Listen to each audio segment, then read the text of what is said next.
अस्सलाम वालेकुम रहमतुल्लाहि वबरकातुहू। प्यारे बच्चों, हम लोग बात कर रहे हैं उन फैक्टर्स की, उन असबाब की जिनको हम क्या कहते हैं, अबायोटिक या गैर हयातियाती असबाब, जो किसी भी हैबिटाट के लिए, किसी भी मस्कन के लिए बहुत अहम किरदार अदा करते हैं।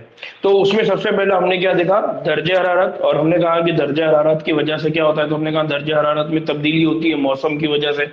फिर हमने कहा कि लैटिट्यूडिनल ग्रेडियंट है। लैटिट्यूडिनल ग्रेडियंट का मतलब ये कि जमीन की सतह से ऊपर जा रहे हैं। इसी तरह से खुदबैन की तरफ अगर जा रहे हैं, इक्वेटर से, सेंटर से अगर आप खुदबैन की तरफ जा रहे हैं, पोल की तरफ जा रहे हैं, तब भी टेम्परेचर कम होता है।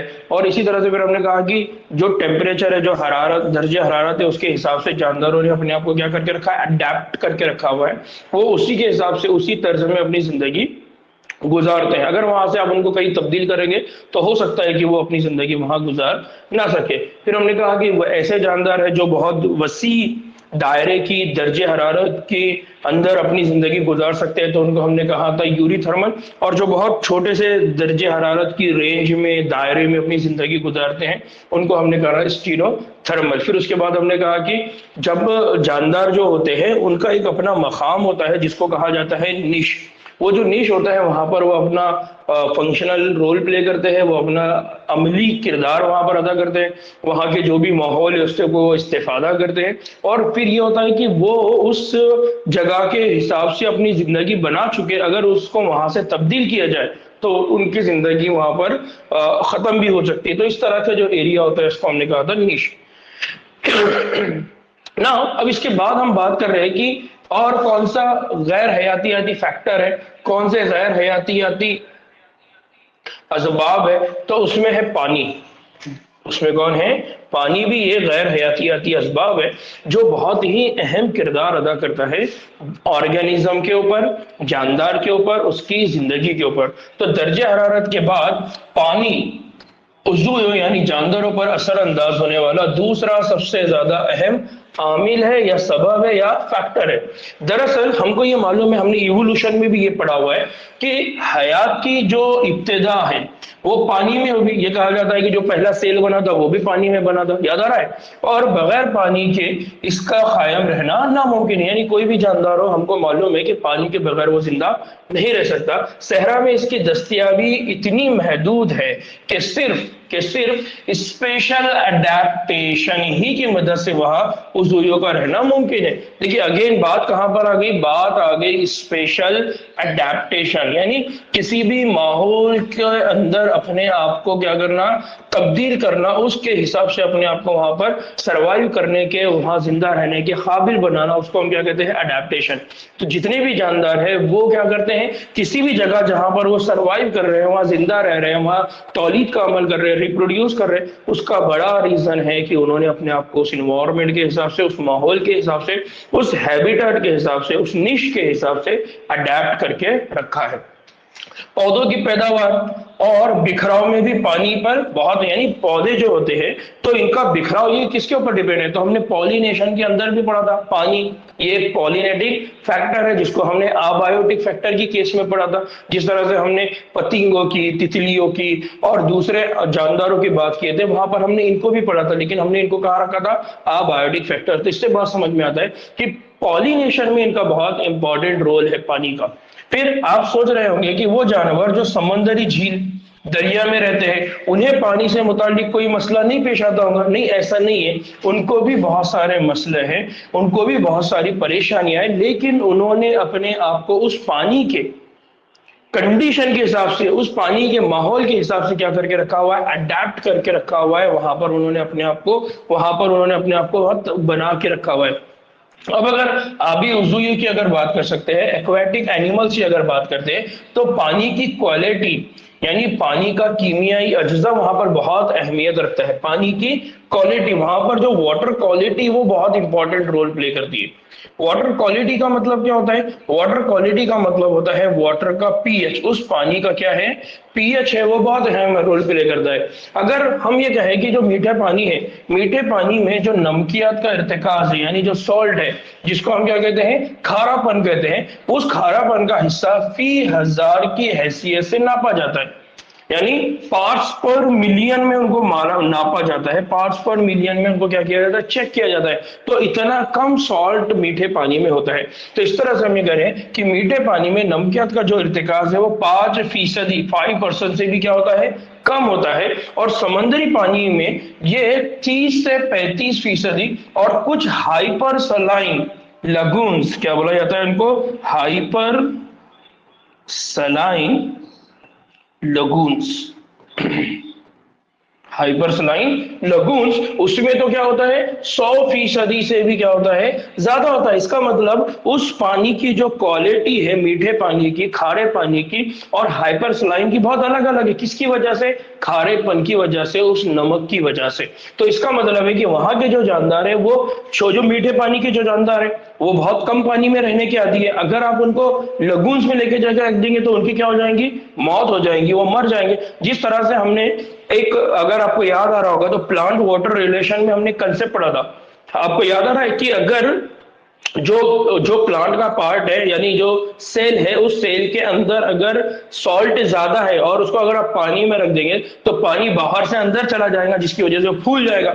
या फिर ऐसे उस सेल को अगर हमने ऐसे पानी में रखा जहां पर ऑलरेडी सॉल्ट ज्यादा था तो उसके अंदर से पानी पूरा निकल जाएगा, नतीजे में वो सेल क्या हो जाएगा, सुखड़ जाएगा। तो उसी कंसेप्ट को यहाँ पर लेकर आइए कि अगर किसी मीठे पानी वाले जानदार को हमने खारे पानी वाले में डाल दिया तो उस मीठे वाले पानी के जानदार के अंदर जितना भी पानी होगा वो पूरा का पूरा बाहर आ जाएगा, नतीजे में वो मर जाएगा। या फिर ऐसा जानदार है जिसके जो खारे पानी में रहता था तो उसके बॉडी के अंदर हमेशा नमक की क्वांटिटी ज्यादा रही होंगी। अब उसको अगर आपने मीठे पानी में डाल दिया तो नतीजे में क्या होगा, जितना भी बाहर का पानी था वो सब उसके बॉडी के अंदर चला जाएगा, नतीजे में वहां उसकी क्या हो जाएगी, मौत हो जाएगी। तो इसका मतलब यह है कि पानी में रहने वाले जो जानदार है उनके अपने अलग अलग मसाइल है। ठीक है, कुछ नामियाती अजसाम में ज्यादा खारे पानी को बर्दाश्त करने की क्या होती है, कुव्वत होती है। अगर ऐसा है तो उनको कहा जाता है यूरोहलाइन। क्या कहा जाता है उनको, यूरोहलाइन। ये ऐसा ही वर्ड हो रहा है ना, याद आ रहा है आपको, अभी हमने पढ़ा था यूरोथर्मल, है ना, जो बहुत ज्यादा टेम्परेचर को बर्दाश्त कर सकते हैं उनको हमने कहा था यूरोथर्मल। वैसे ही जो बहुत ज्यादा खारे पानी को बर्दाश्त करते हैं उनको क्या कहते हैं, यूरोहलाइन। लेकिन दूसरे बहुत से ज्यादा खारेपन को बर्दाश्त नहीं कर सकते, यानी जो बहुत ही नैरो रेंज में खारे पानी को बर्दाश्त करते हैं उनको हम क्या कहेंगे, हम उनको कहेंगे स्टीनोहलाइन। क्या कहेंगे उनको, स्टीनोहलाइन कहेंगे। ठीक है, जो मीठे पानी में कर पाते उनको मीठे पानी में नहीं रह सकते, क्योंकि उन्हें क्या होगा, ऑस्मोटिक दबाव। देखो हमने पढ़ रहा हूँ प्लांट वाटर रिलेशन में भी ऑस्मोटिक दबाव की बात की है, यहाँ पर भी वही वर्ड आ गया, ऑस्मोटिक दबाव की मुश्किलात का क्या करना पड़ेगा, सामना करना पड़ता है। तो ये बहुत इंपॉर्टेंट है, इस कंसेप्ट को आप याद रखिए कि जिस तरह से पानी अगर सेल के अंदर ज्यादा है तो और बाहर नमक ज्यादा है तो पानी सेल से निकल के बाहर चला जाएगा, और अगर बाहर पानी में नमक कम है सेल के अंदर ज्यादा है तो बाहर से पानी कहाँ आ जाएगा, सेल के अंदर आ जाएगा। दोनों भी कंडीशन में यहाँ पर उसकी क्या हो जाएगी, डेथ हो जाएगी। एक जगह वो सुकड़ जाएगा, एक जगह वो फैल जाएगा। ठीक, नाउ अब तीसरा जो फैक्टर है उस तीसरे फैक्टर को कहा जाता है रोशनी। तीसरा जो फैक्टर है वो कौन है, रोशनी, जिसको हम क्या कहते हैं, लाइट। क्या कहते हैं हम उसको, लाइट। तो चूंकि पौधे अपनी ग़िज़ा ज़ियाई तालीफ के जरिए यानी फोटोसिंथेसिस के अमल के जरिए बनाते हैं, जो तभी मुमकिन है जब जरिए तवानाई यानी सूरज की रोशनी हो। लिहाजा जो जानदार है यानी जो पौधे हैं उनके लिए खास तौर पर ऑटोट्रॉफ्स के लिए रोशनी की अहमियत का अंदाजा हम आसानी से लगा सकते हैं।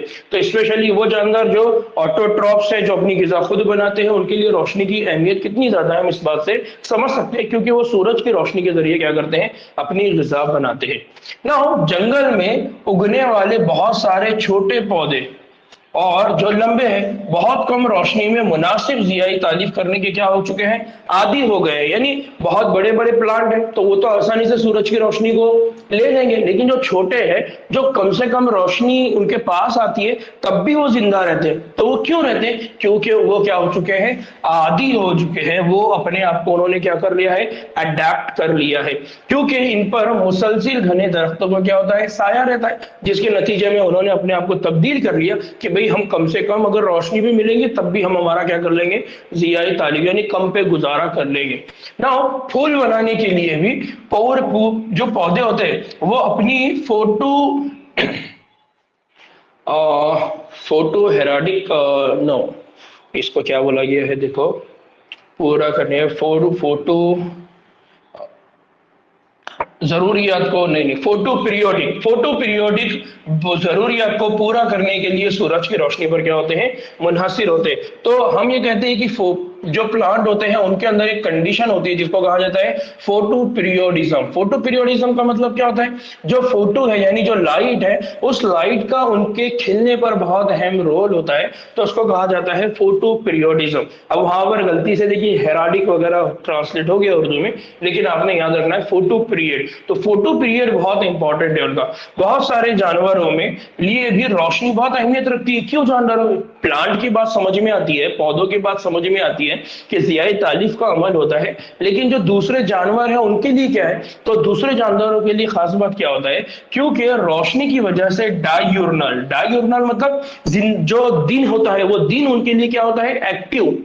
दिन में वो एक्टिव, जैसा हम कहते हैं ना, डायूर्नल का अपोजिट कौन होता है, नेक्टर्नल, जो रात में जागते हैं। डायूर्नल मतलब जो दिन में जागते हैं। तो रोशनी असल में उनके दिन भर के काम करने के लिए जरूरी है। तो बहुत सारे जानदार ऐसे हैं जो रोशनी में ही अपने काम करते हैं, तो उनको कहा जाता है डायूर्नल। और रोशनी की जो मुद्दत है जिसको हम क्या कहते हैं, फोटो पीरियड, और जो रोशनी की शिद्दत है उसमें मौसमी तब्दीलियां, इनके लिए चारे की तलाश यानी फोरेजिंग मतलब चारा तलाश करना है। तो सुबह होगी तो वो घर से बाहर निकलेंगे, चारा ढूंढेंगे, करेंगे। जैसे उनको लगेगा कि अब सूरज डूबने वाला है, रोशनी खत्म होने वाली, तो अपने घर की तरफ वापस आएंगे। तो ये रोशनी जो है ये उनके इंपॉर्टेंट रोल प्ले करती है कि उनकी दिन भर की जो एक्टिविटी है डायूर्नल, उसके लिए इंपॉर्टेंट है। फिर इसी तरह से हिजरत के लिए इशारे का काम करती है। तो रोशनी अगर होंगी तो वो निकलेंगे, रास्ते पे सफर करेंगे, नहीं होगी तो बैठे रहेंगे।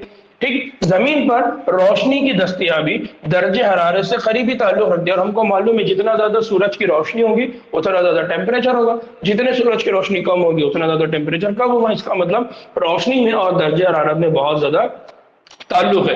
चूंकि सूरज ही दोनों का क्या है, जरिया है। लेकिन समंदर की गहराई, ये बहुत इंपॉर्टेंट है, इसको याद रखना है। कितनी गहराई? 500 मीटर से ज्यादा की गहराई में माहौल हमेशा तारीक रहता है।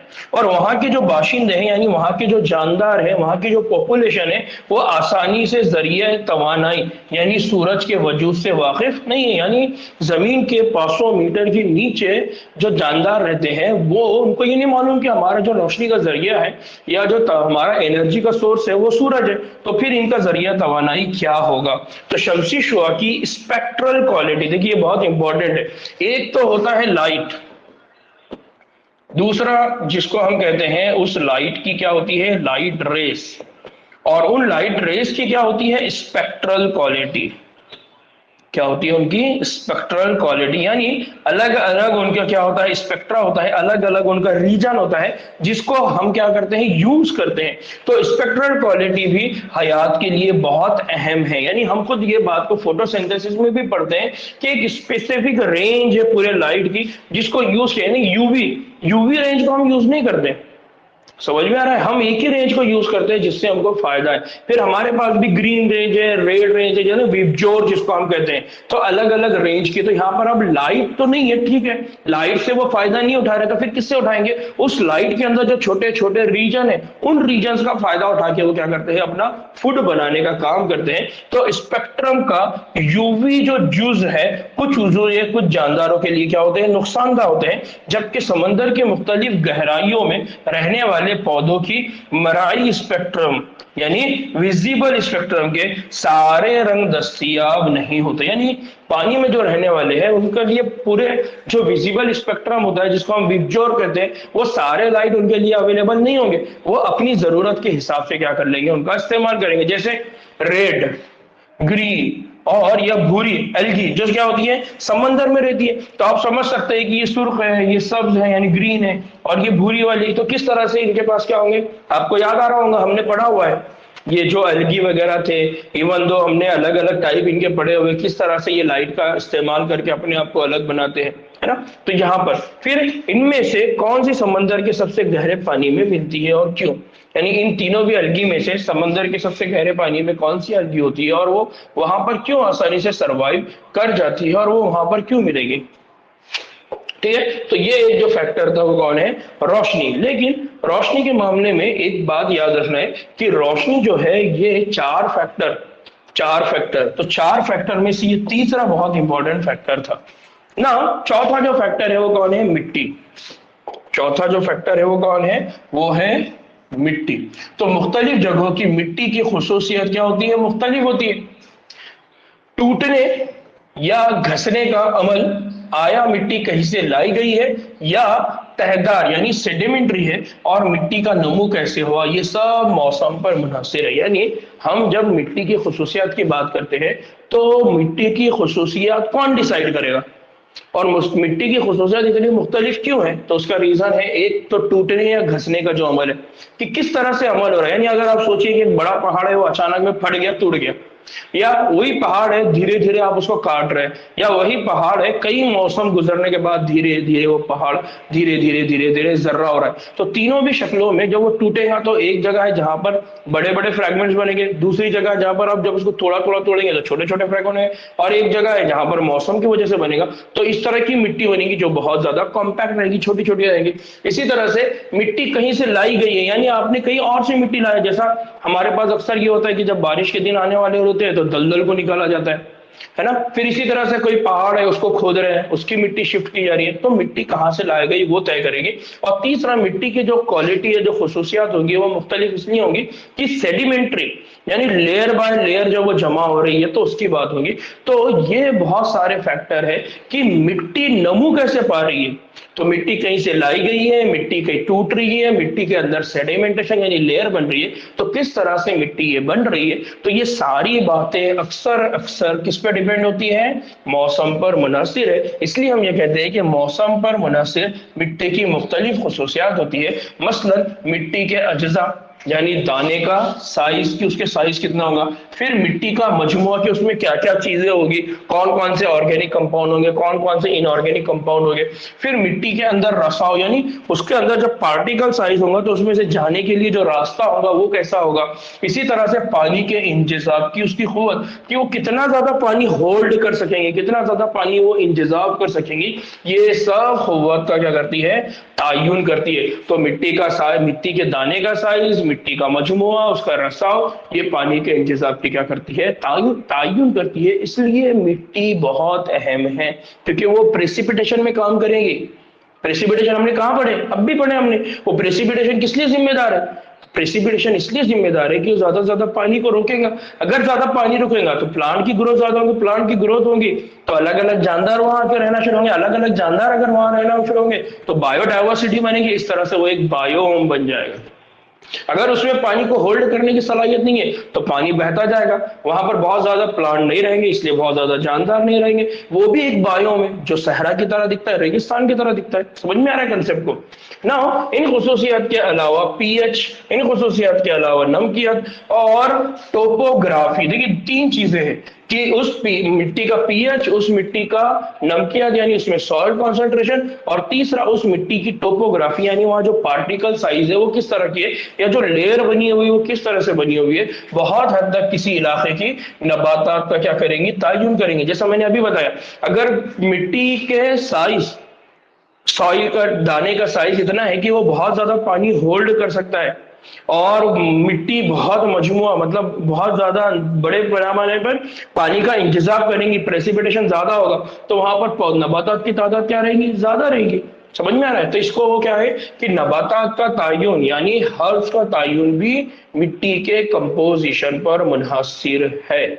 और फिर यही इस बात का तायुन भी करते हैं कि कौन से जानवर इन इलाकों में रह सकते हैं। जैसे मैंने अभी कहा कि अगर नबातात ज्यादा होंगे तो जानवर भी वहां पर आएंगे उनको खाने के लिए, इस तरह से क्या होगा, उनकी तादाद भी क्या होगी, ज्यादा होगी। इस तरह से आबी माहौल में वहां की तहदार खुसूसियत क्या करती है, तायुन करती है कि कौन सी बैंथक जानवर वहां होंगे। देखिए बहुत इंपॉर्टेंट है, बैंथक, ये एक वर्ड इस्तेमाल होता है, benthic, benthic animals. Benthic animals का मतलब क्या होता है? ऐसे एनिमल जो पानी की डीप सतह में होते हैं, बहुत नीचे मौजूद होते हैं, उनको कहा जाता है बेंथिक एनिमल्स।